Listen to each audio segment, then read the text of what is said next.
The United States is prepared to protect Middle Eastern countries from any Iranian nuclear threat. According to Secretary of State Hillary Clinton, Washington plans to upgrade the defences of Iran's neighbours and could also cover them with its nuclear umbrella. Let's talk more about that then, what it might mean, with investigative journalist and RT contributor Wayne Madsen, live for us today in Washington. Mr. Madsen, good day to you.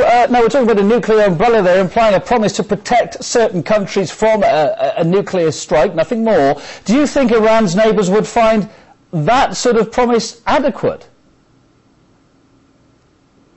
Well, we certainly know that based on the comments of some countries in the Gulf region, they are welcoming this basically increase in a U.S. military presence in the region. The United Arab Emirates said that would such an umbrella would be a powerful deterrent against Iran.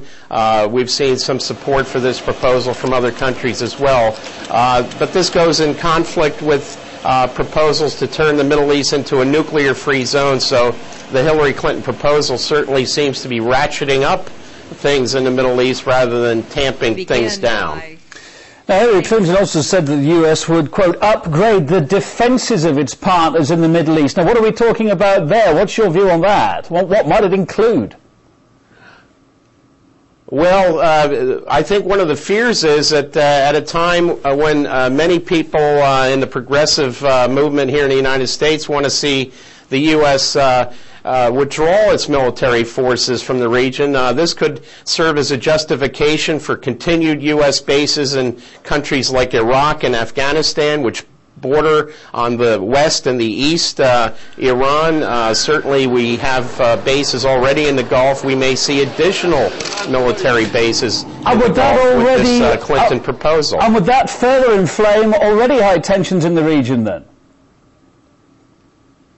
Well, I think it could. I mean, there's many groups in the Middle East that would like to see a reduction in U.S. military force. I would note that the Clinton proposal seems to mirror very closely a March report by the Washington Institute for Near East Policy, which is an Israeli-influenced think tank in Washington, a proposal that said exactly this, to establish an umbrella against Iran in the Middle East, and that was signed by Hillary Clinton's former special envoy for Iran, Dennis Ross, who's now been promoted to the National Security Council and is advising President Obama on Middle East policy. So there is this issue of how much influence the neocons still have over the Obama administration. Some people would say that all this represents is neocon policy with a happy face.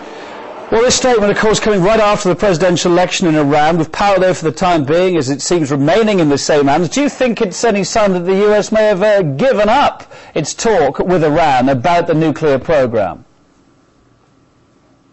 Well, we certainly know there's still these negotiations going on with Iran, but it seems like there's this carrot and stick policy going on. I would note also that this proposal follows on the ballistic missile defense work that was promoted originally by Donald Rumsfeld during Mrs. Clinton's husband's term in office. This was originally intended to be a defense against North Korean missiles. It was expanded to the Czech Republic and Poland against Iran, although Russia and many other countries don't see it that way. And now we see a proposal to establish possibly additional U.S. bases, including radar bases, throughout the Middle East. So this looks like a real ratcheting up of the U.S. military presence in an otherwise very sensitive region of the world. Wayne Madsen, live from Washington, D.C. today. Thanks for your thoughts on the program.